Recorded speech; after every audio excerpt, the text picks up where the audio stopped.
Assalamualaikum warahmatullahi wabarakatuh. Selamat siang.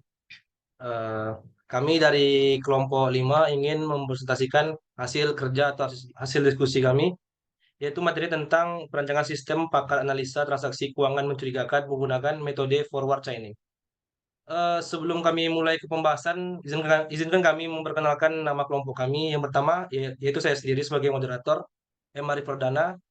Yang kedua, saya Gianluca Alvarez. Saya Jeremia Febriando. Saya Kodri Jasnor. Saya Pene Kristen Lawli. Baik, dimulai dari kata pengantar.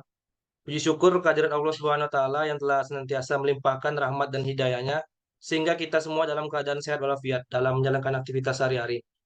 Eh, Kami sebagai penyusun juga memanjatkan kehadiran kepada Allah Subhanahu wa taala karena hanya dengan keriduannya makalah dengan judul perancangan sistem pakar analisa transaksi keuangan mencurigakan ini dengan menggunakan metode forward chaining dapat terselesaikan.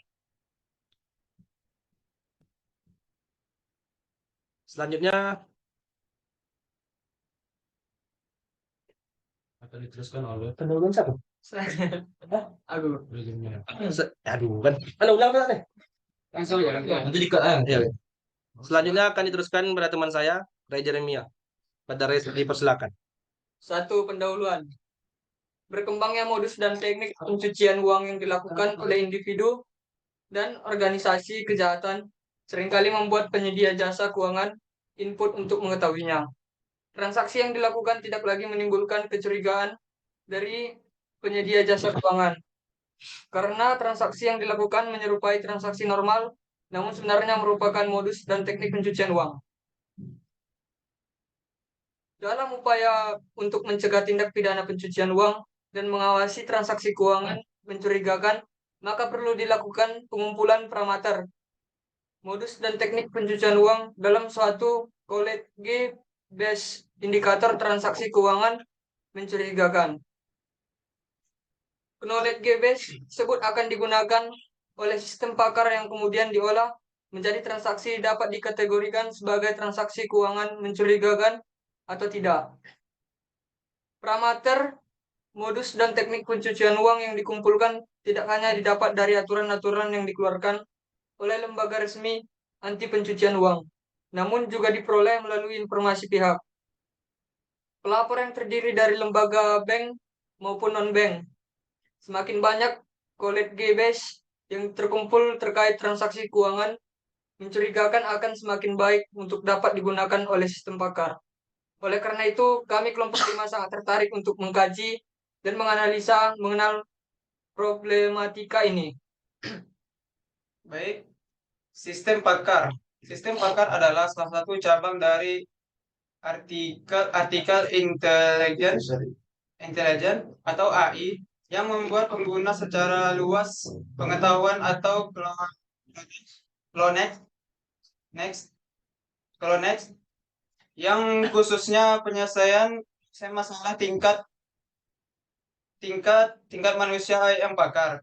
Sistem pakar terdiri dari dua bagian utama, yaitu lingkungan pengembangan development, develop, development, environment, dan lingkungan konsultasi. Konsultasi environment, lingkungan pengembangan pada sistem pakar digunakan sebagian pintu masuk pengetahuan pakar ke dalam lingkungan sistem pakar. Sedangkan lingkungan konsultasi akan lingkungan konsultasi akan digunakan pengguna yang bukan pakar dalam memperoleh pengetahuan pakar.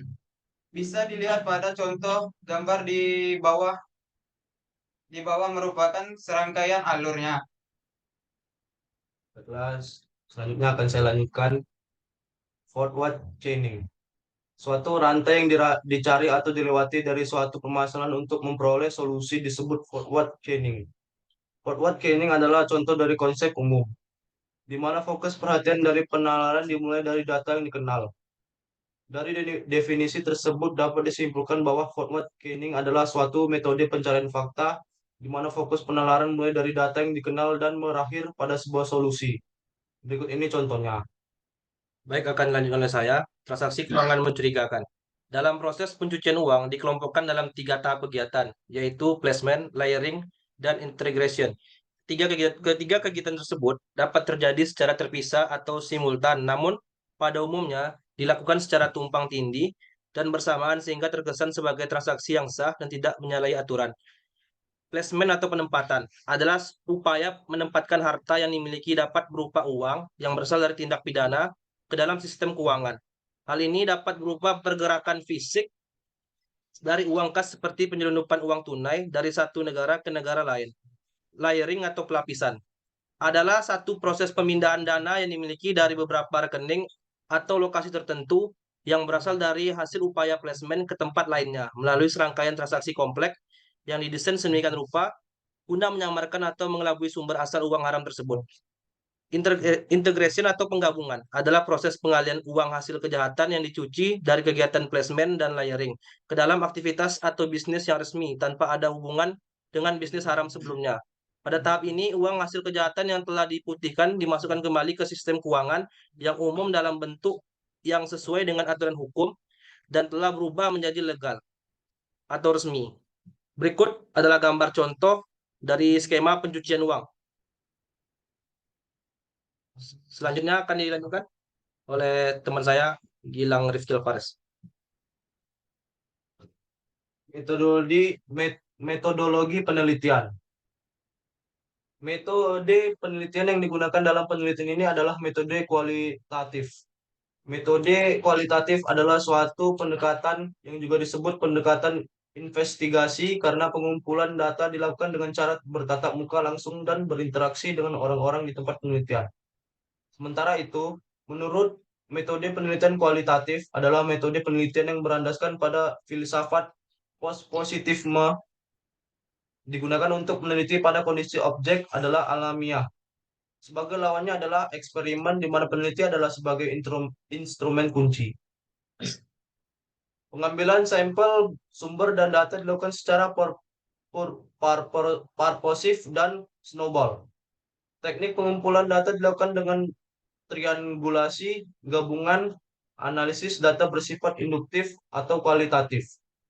Dan hasil penelitian kualitatif lebih menekankan pada makna daripada generalisasi. Pengumpulan data dalam penelitian ini dilakukan melalui metode observasi berupa wawancara dengan narasumber yang hasilnya dijadikan data primer dan metode dokumentasi dengan cara mempelajari dokumen yang berkaitan dengan data yang dibutuhkan dalam penelitian ini, di mana hasil dari metode ini dijadikan data sekunder. Dari hasil observasi yang dilakukan melalui wawancara dengan narasumber dihasilkan data primer berupa indikator transaksi keuangan mencurigakan yang digunakan oleh auditor kepatuhan dalam penentuan suatu transaksi keuangan mencurigakan. Ada 14 indikator transaksi keuangan mencurigakan yang digunakan auditor kepatuhan diantaranya. Transaksi yang dilakukan melebihi 10 kali penghasilan nasabah. Usia di bawah 40 tahun yang melakukan transaksi besar. Politically exposed person. U-turn transaksi dan smoothing transaction.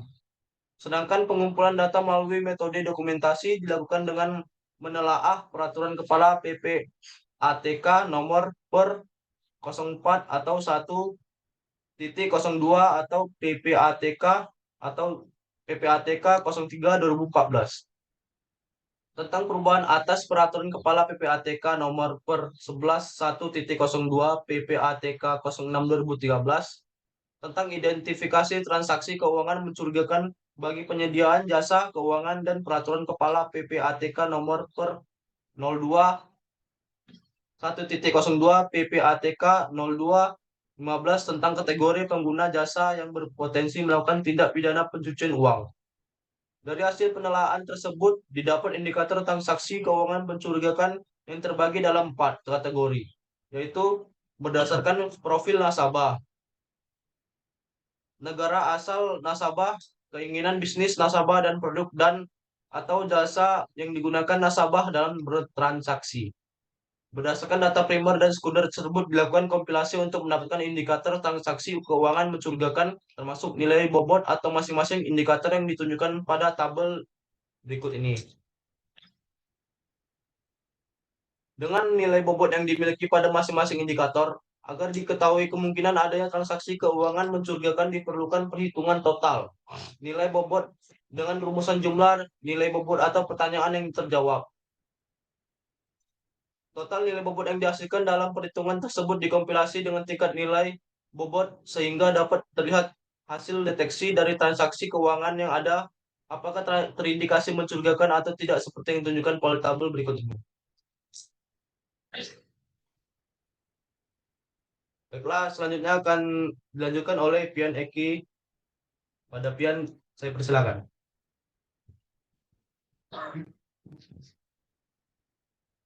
Baik, hasil dari pembahasan.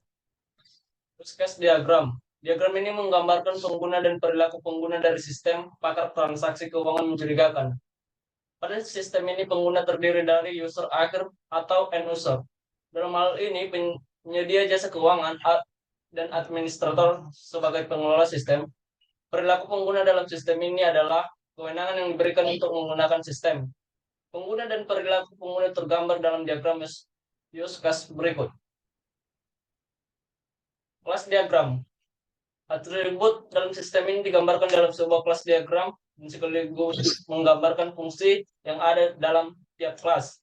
Kelas diagram ini menggambarkan pengguna aplikasi, baik administrator maupun oleh user.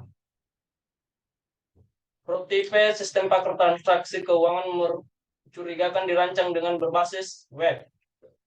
Adapun alasan sistem tersebut dirancang dengan berbasis web akan memberikan kemudahan bagi user dalam mengakses. Aplikasi ini hanya mengenal dua kelompok user, yaitu administrator selaku pengelola sistem dan end user selaku pengguna yang melakukan analisa awal terhadap sebuah transaksi keuangan yang patut diduga terkait tindak pidana pencucian uang berdasarkan parameter yang dimiliki sistem. Kesimpulan, dari analisa kami tentang sistem pakar untuk mendeteksi transaksi keuangan mencurigakan menggunakan metode forward planning dapat disimpulkan sebagai berikut. Yang pertama, kebutuhan akan adanya suatu aplikasi sistem pakar yang dapat menampung indikator yang atau parameter transaksi keuangan mencurigakan yang sangat dibutuhkan bukan hanya untuk PPATK selaku instansi yang melakukan analisis transaksi keuangan mencurigakan, tetapi juga dibutuhkan oleh pihak pelapor sebagai acuan dalam menentukan tingkat kecurigaan terhadap sebuah transaksi keuangan. Yang kedua, sistem pakar tidak hanya dijadikan sebagai sebuah database indikator atau parameter transaksi keuangan mencurigakan, namun dapat memberikan sebuah analisa pintar yang dihasilkan dari indikator yang dimiliki. Yang ketiga, tingkat kepercayaan pihak pelapor untuk menyampaikan laporan terkait transaksi keuangan mencurigakan semakin tinggi jika indikator atau parameter semakin banyak, karena informasi berupa hasil analisis semakin jelas untuk menentukan transaksi keuangan mencurigakan.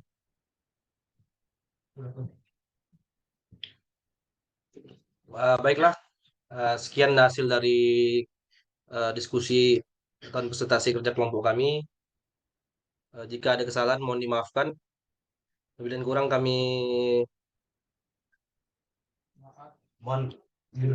mohon dimaafkan. kami dari kelompok 5 mundur diri. Assalamualaikum warahmatullahi wabarakatuh.